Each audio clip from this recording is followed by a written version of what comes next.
Pas lu ke Lombok tau dia. Sayang, kenapa sih ngomong terus? Kotor, ngambilin balkon ya?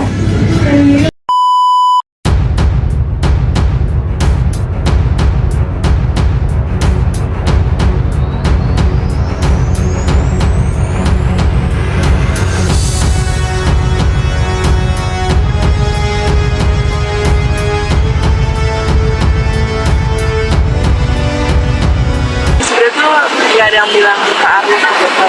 Sama kakak dia lagi cerita Gaya hubungan asmara Thorik Halilintar dan Aliyah Mas Said makin disorot netizen.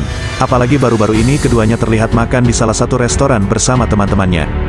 Dalam video yang diunggah Instagram Stories Sarah Tumiwa, Aliyah terlihat bersandar di pundak Thorik Halilintar hingga menggandeng kekasihnya tersebut. Sementara itu, tangan Tarik terlihat menggenggam tangan Aliyah terus-menerus. Keduanya pun terlihat memakai pakaian couple, yaitu serba putih. Thorik Halilintar dan Aliyah Mas Said terlihat sangat bahagia dalam video tersebut, keduanya bahkan beberapa kali terlihat tersenyum bersama-sama.